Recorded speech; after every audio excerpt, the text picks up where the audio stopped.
ఈ వీడియో చూడొద్దు, ముందే చెప్తున్నాను చూడొద్దు. మనమేమో ఇక్కడ సాకి ద వాండరర్ తగ్గేదేలే. చాలా పెద్ద బుక్ స్టోర్, మొత్తం ఏమో అది సిక్స్ ఫ్లోర్స్ ఉన్నాయి. ఇక్కడ రొమేనియాలో కూడా ఉన్నారండి పాలెస్టైన్ అండ్ గాజా వారియర్స్.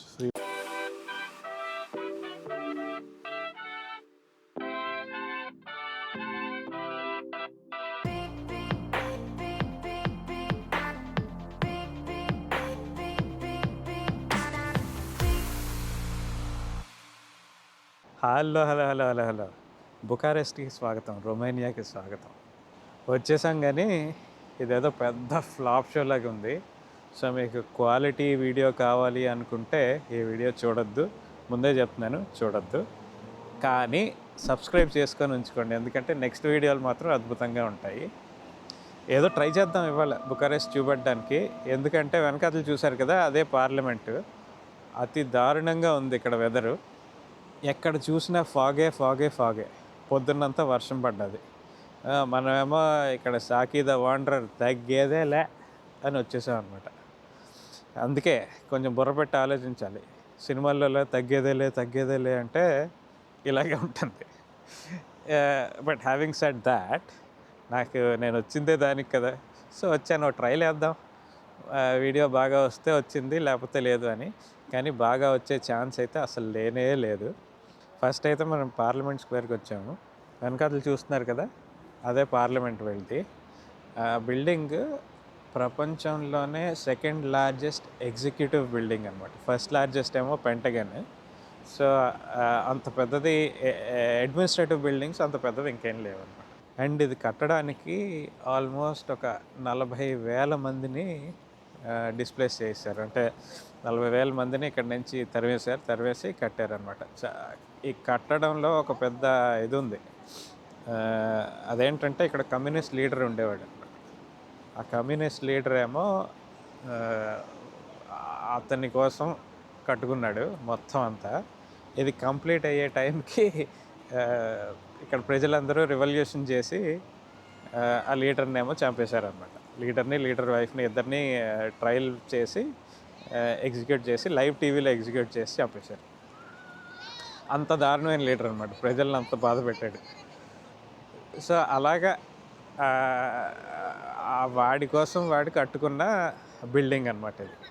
అతన్ని చంపేసిన తర్వాత ఆ బిల్డింగ్ని ఏం చేయాలి అనుకొని ముందు ఆ బిల్డింగ్ని కోలుగొట్టేద్దామని అన్నా. కానీ ఆ బిల్డింగ్కి చాలా ఖర్చు పెట్టి చేశారనమాట. ఐ థింక్ 4,000 కోట్లు ఇండియన్ రూపీస్లో అయితే అంత ఖర్చు పెట్టి అది చేశారు. మొత్తం అంతా రొమేనియన్ మెటీరియల్ అనమాట. సో అంత ఖర్చు పెట్టి చేశారు కాబట్టి దాన్ని ఇంకా పడగొట్టేయడం ఎందుకు, ఎలాగో కట్టాడు కదా అనేసి పార్లమెంట్ బిల్డింగ్ కింద యూజ్ చేయడం మొదలెట్టారు అన్నమాట. ఈ స్టోరీ ఎక్కడో విన్నట్టుంది కదా, వైజాగ్, రుషికొండ. ఎనీవే మనకు అవన్నీ ఎందుకు కానీ. సో అది ఫస్ట్ అయితే పార్లమెంట్ స్క్వేర్కి వచ్చాను నేను. ఇక్కడి నుంచి ఎక్కడికి వెళ్దామో చూద్దాము. వీడియోలు ఎలా వస్తుందో తెలీదు, ఏం జరుగుతుందో తెలీదు, కానీ ఓ ట్రైల్ వేద్దాం. లెట్స్ గా. సో ఇది పార్లమెంట్ స్క్వేర్, పార్లమెంట్ ముందున్న పెద్ద ఏరియా అనమాట. సో ఈ చుట్టుపక్కల ఉన్నాయి చూసారా, ఇవన్నీ గవర్నమెంట్ బిల్డింగ్స్. దాంట్లో సెక్రటేరియట్ లాంటివి అనమాట. ఒక్కొక్క డిపార్ట్మెంట్కి ఒక్కొక్క బిల్డింగ్స్ ఉన్నాయి, అటువైపు ఇటువైపు.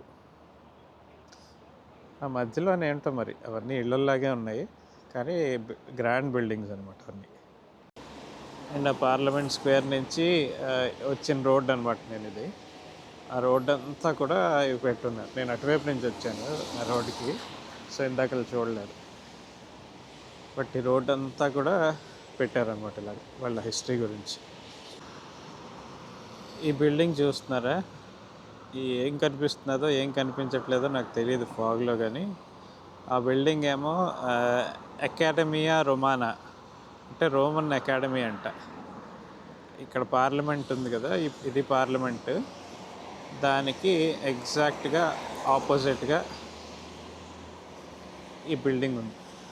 ఈ రొమానా అకాడమీ అంటే అది బేసిక్గా రోమన్ అకాడమీ. రోమన్ అకాడమీ ఏంటంటే వీళ్ళు ఒక అకాడమీ చేశారనమాట, స్థాపించారు. ఎందుకు? వీళ్ళ రోమన్ కల్చర్ని, రోమన్ లాంగ్వేజెస్ని, సారీ రోమన్ కాదు, వీళ్ళ రొమేనియన్ కల్చర్ని, రొమేనియన్ లాంగ్వేజ్ని, వీటన్నిటినీ ప్రోత్సహించడానికి, తర్వాత కాపాడుకోవడానికి అనమాట. ఎంత పెద్ద బిల్డింగ్ ఉందో చూసారా, అదంతా వీళ్ళ కోసమే. అండ్ ఈ ఇందాకల నుంచి ఇవి చూపెడుతున్నాను కదా, ఇవన్నీ ఆ రోమన్ అకాడమీ చుట్టూ బౌండరీ లాగా పెట్టారనమాట. ఇప్పుడు అర్థమైంది ఇక్కడ ఎందుకుందా అని. ఇది బుకారెస్ట్ ఓల్డ్ టౌన్ట. అక్కడ చూస్తున్నారు కదా, అదేదో అది ఏదో మోనాస్ట్రీ అనుకుంటా. అక్కడికి వెళ్ళి చూద్దాం ఏముంటుందో. ఇక్కడ ఏదో కొంచెం ఆర్ట్ గీర్ట్ ఉన్నది. ఇది యాక్చువల్లీ మోనాస్ట్రీ కాదు, ఇదేదో నార్మల్ చర్చట. మోనాస్ట్రీ ఇంకా ఆ ముందు ఉన్నది. వీళ్ళు ఎవరో స్కూల్ పిల్లల్ని ట్రిప్కి తీసుకొచ్చినట్టున్నారు. ఇది ఆ మోనాస్ట్రీ. ఇది 1780 1790 ఎగ్జాక్ట్ ఇయర్ గుర్తులేదు, కానీ అప్పుడు కట్టారట. ఎవరో గ్రీక్ మాంక్ దీన్ని స్థాపించారట. దగ్గర నుంచి చూడండి వీటి డిజైన్ అది ఎలా ఉందో, ఆర్కిటెక్చర్ అది ఎలాగుందో చూడండి. ఇది లోపల అనమాట, మోనాస్ట్రీ లోపల. అండ్ రాతి పలకలు అన్నీ పెట్టారు. నేను దీని గురించి పెద్ద రీసెర్చ్ ఏం చేయలేదు, సో ఏమిటో నాకు తెలియదు.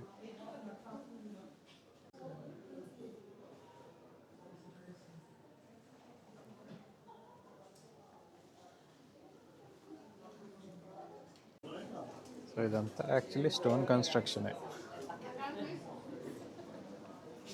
చిన్నది కానీ డిఫరెంట్గా ఉంది. ఇక్కడ గవర్నమెంట్కి అగెన్స్ట్గా ప్రొటెస్ట్ అవుతున్నారండి. వీళ్ళ ఎలక్షన్ని ఓవర్టర్న్ చేశారు రీసెంట్గా. సో దానికి ఏంటంటే ఇప్పుడు గవర్నమెంట్ని పడేయాలి అని వీళ్ళంతా ప్రొటెస్ట్ చేస్తారు. చాలామంది వచ్చారు, అట్లా ఇంకా చాలామంది ఉన్నారు. అట్లా వెళ్తానంటే వద్దు, నీకు ఎందుకు ఇస్తానండి పోలీసులు.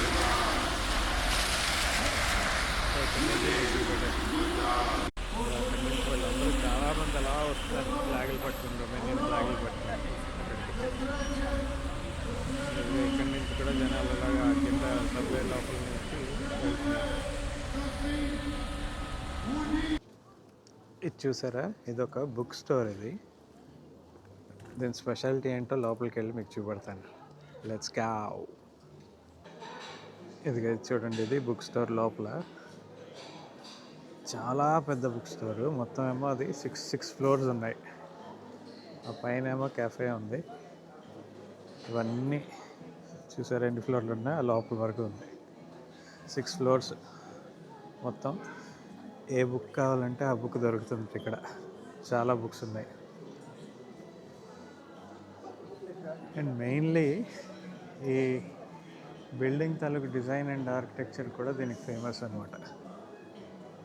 ఇక్కడ మామూలుగా ఏవో ఎగ్జిబిషన్లు అవి పెడతారన్నారు, కానీ ప్రస్తుతానికి ఏం లేవు. పిల్లల పుస్తకాల దగ్గర నుంచి అన్నీ ఉన్నాయి. బొమ్మలు, సెపరేట్ ఇంగ్లీష్ సెక్షన్ కూడా ఉంది. ఇదంతా ఇంగ్లీష్ పిల్లల సెక్షన్. మీరు డ్యూన్ టీవీ సిరీస్ కానీ సినిమా కానీ చూసారా? దాని ఇన్స్పిరేషన్ ఈ బుక్కే.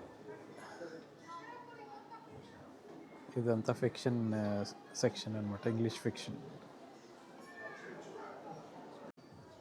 ఇది సరిగ్గా చదవలేదు ఇందాక. ఇది కాదు, ఇది యాక్చువల్లీ దానికి ఇన్స్పిరేషన్ ఈ బుక్ అనమాట. ఇది ఒరిజినల్ బుక్. అదేదో సిస్టర్హుడ్ ఆఫ్ డ్యూన్, అదేంటో నాకు తెలియదు, కానీ యాక్చువల్ ఒరిజినల్ బుక్ అయితే ఇది నవెల్, ఫ్రాంక్ హెర్బర్ట్ది. చాలా పుస్తకాలు ఉన్నాయి ఇక్కడ. ఎవరైనా పుస్తకాల పురుగులు ఉంటే వాళ్ళకి పండుగే పండుగ. ఇక్కడ గంటలు గంటలు ఉండొచ్చు. మీకు అక్కడ ఏం కనిపిస్తున్నదో ఏం కనిపించట్లేదో నాకు తెలియదు, కానీ తర్వాత ఎడిటింగ్ అప్పుడు తెలుస్తుంది నాకు. కానీ ఇదేంటంటే నేషనల్ కెథీడ్రల్ అనమాట. National cathedral or salvation church అని కూడా అంటారు. అది ఇంకా కన్స్ట్రక్షన్లో ఉంది. ఈ ఇయర్ ఎప్పుడో ఓపెన్ చేస్తారని అన్నారు.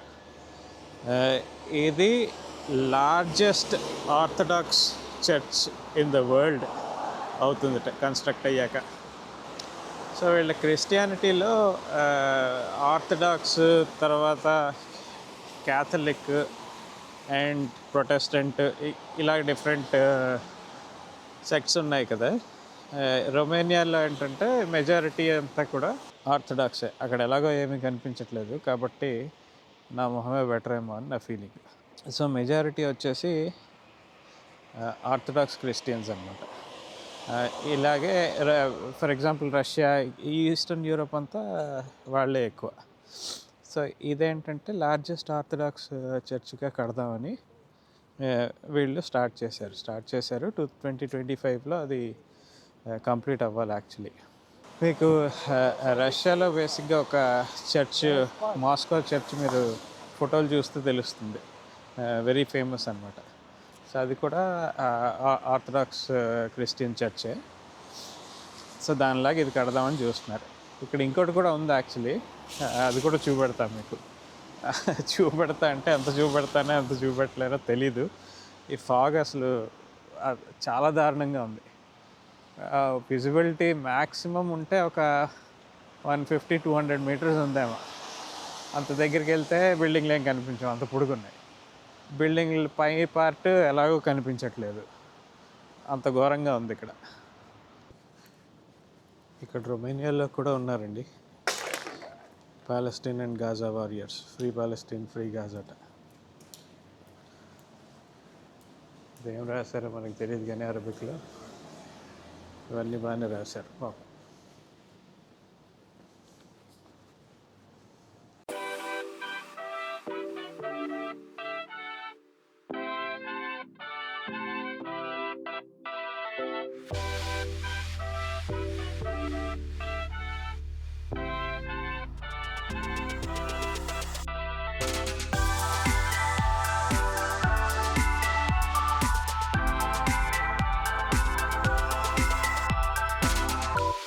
ఈ వీడియో అంతటితో చాలండి. నేను యాక్చువల్లీ ఇంకా చాలా తిరిగాను కానీ అవి మీకు ఇంక చూపెట్టిన, ఎందుకంటే అస్సలు బాగాలేవు. వర్షంలోని ఫాగ్, మధ్యాహ్నం వరకు ఫాగ్ ఉంది. ఆ తర్వాత కొంచెం ఫాగ్ తగ్గింది అనుకుంటే గట్టిగా వర్షం మొదలైంది. సో ఇంకా తీసాను కానీ ఎక్కడ ఏది సరిగ్గా రాలే. మరి అంత చెత్తగా వచ్చినప్పుడు మీకు చూపడడం న్యాయం కదా, అనవసరంగా మీ టైం వేస్ట్ చేసినట్టు అవుతుంది. సో నేనేం చేస్తా అంటే మళ్ళీ కొన్ని రోజులు పోయాక మళ్ళీ బుకారెస్ట్ వచ్చి మీకు చూపెడతాను అనమాట. నెక్స్ట్ టైం మంచి వీడియో వస్తుంది. సమ్మర్లో వస్తాను, అప్పుడు బాగా తీసుకోవచ్చు మనం. అండ్ ఇప్పుడులాగా ఒక్కరోజు కాకుండా ఫుల్ వీకెండ్ వచ్చామనుకోండి, 2 రోజులు ఉంటుంది మనకి. సో ప్రశాంతంగా హాయిగా శుద్ధి లేకుండా మనం వీడియో తీసుకోవచ్చు. ఓకే, ఇప్పుడు నేను ఆల్రెడీ ఎయిర్పోర్ట్కి బయలుదేరాను. టైం రాత్రి 2:30 అయింది. పొద్దున్నే 5:50కి నెక్స్ట్ సాలిడ్ డెస్టినేషన్కి ఫ్లైట్ ఉంది. ఇమిగ్రేషన్ వాళ్ళు ఏమంటారో, ఇక్కడ ఏమంటాడో, అక్కడ ఇమిగ్రేషన్ ఏమంటాడో అన్నీ చూడాలి ఒకసారి. హోప్ఫుల్లీ అంతా సాఫీగా అవుతుందని లెట్స్ హోప్. అయితే మిమ్మల్ని మళ్ళీ నెక్స్ట్ వీడియోలో కలుద్దాం. ఒక అద్భుతమైన డెస్టినేషన్ అది, మీరు ఎవరు ఊహించరు. ఇమిగ్రేషన్ అంతా బాగా అయితే అక్కడ కలుద్దాం. ఓకే, అప్పటి వరకు